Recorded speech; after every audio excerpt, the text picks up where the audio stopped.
সকালের ব্রেকফাস্ট, বাচ্চাদের স্কুলের টিফিন, বিকালে কিংবা সন্ধ্যায় এরকম নুডলস হলে তো মজাই লাগে। আসসালামু আলাইকুম প্রিয় বন্ধুরা, ওয়েলকাম টু কেয়াস কুকিং স্টোরি। আজকে আমি শেয়ার করব কিভাবে ঘরে থাকা অল্প উপকরণ দিয়ে খুব সহজেই মজাদার এই নুডলস তৈরি করা যায়। আজকে আমি মাত্র 2টা পেঁয়াজ, কাঁচামরিচ ও একটা ডিম দিয়ে মজাদার এই নুডলস তৈরি করে দেখাবো। আমি একটা পিওরের শলা নুডলস নিয়েছি, এটার দাম নিয়েছে 25 টাকা। আপনারা চাইলে যে কোনো কোম্পানির নুডলস নিতে পারেন, শলা নুডলস নিলে একটু বেশি ভালো হয়। প্যাকেটে থাকা অবস্থায় নুডলসটা আমি একটু মাঝখান দিয়ে ভেঙে নিচ্ছি, আপনারা চাইলে না ভাঙতেও পারেন।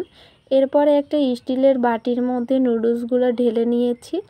এটার মধ্যে একটা মশলার প্যাকেট আছে, আজকে আমি এই মশলার প্যাকেট দিয়ে নুডলসটা রান্না করব। এখন আমি 2টা মিডিয়াম সাইজের পেঁয়াজের খোসা ছাড়িয়ে নিয়েছি। পেঁয়াজ 2টা কিউব করে কাটার আগে পানি দিয়ে পরিষ্কার করে ধুয়ে নিয়েছি। এখানে আমি আস্তা পেঁয়াজ দুটোর সাথে কাঁচামরিচগুলো পানি দিয়ে পরিষ্কার করে ধুয়ে নিচ্ছি। এখন আমি পেঁয়াজ দুটো কিউব করে কেটে নিচ্ছি।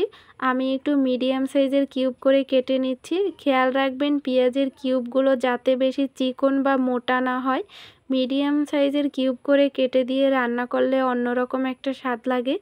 এখন চুলায় প্যান বসিয়ে দিয়েছি, প্যান একটু গরম হলে পরিমাণ মতো পানি দিয়ে দিচ্ছি। এখানে নুডলসের থেকে বেশি পরিমাণে পানি দিতে হবে, যাতে নুডলসগুলো সিদ্ধ দেওয়ার সময় নুডলসগুলো পানিতে ডুবে যায়। 3-4 মিনিট পানি ফুটিয়ে নিয়ে এর মধ্যে নুডলসগুলো দিয়ে দিচ্ছি। আমি হাত দিয়ে আলতো করে ছাড়িয়ে ছেড়ে সবগুলো নুডলস দিয়ে দিচ্ছি।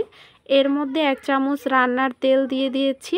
এর কারণ হচ্ছে অনেক সময় নুডলস সেদ্ধ করার পরেও নুডলসগুলো গায়ে গায়ে লেগে থাকে, ঝরঝরা হয় না। কিন্তু সেদ্ধ করার সময় এইভাবে 1 চামচ রান্নার তেল দিয়ে দিলে নুডলস সেদ্ধ হওয়ার পরেও ঝরঝরা হয়, গায়ে গায়ে লেগে থাকে না। এভাবে 3 মিনিট ফুটিয়ে নিয়েছি।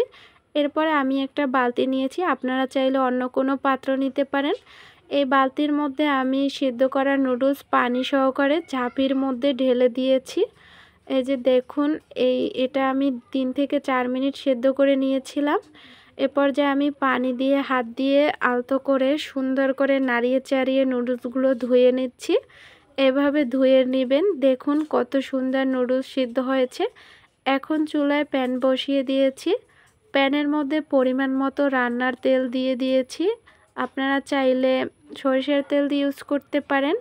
এর মধ্যে আমি একটু মটরশুঁটি দিয়ে দিয়েছি, আপনারা চাইলে মটরশুঁটি নাও দিতে পারেন। এর মধ্যে কিউব করে রাখা পেঁয়াজ কুচি দিয়ে দিয়েছি, কাঁচামরিচের কুচি দিয়ে দিয়েছি। এর মধ্যে আমি একটা ডিম দিয়ে দিয়েছি ভেঙে, আপনারা চাইলে বেশিও দিতে পারেন, কিন্তু আমি আজকে বলছি অল্প উপকরণে রান্না করব, তাই আমি সব কিছু অল্পই দেওয়ার চেষ্টা করেছি। এইভাবে আমি সব কিছু 2-3 মিনিট নেড়ে চেড়ে, এটা খেয়াল রাখবেন চুলার জাল একটু লো আঁচে রাখবেন, না হলে সব পুড়ে যাবে। এ পর্যায়ে আমি একটু সয়া সস দিয়ে দিয়েছি, আপনারা চাইলে এটা স্কিপ করতে পারেন। এখন আমি নুডলস দিয়ে দিচ্ছি, আমি হাত দিয়ে ছাড়িয়ে ছাড়িয়ে সব নুডলসগুলো অল্প অল্প করে দিয়ে দিচ্ছি।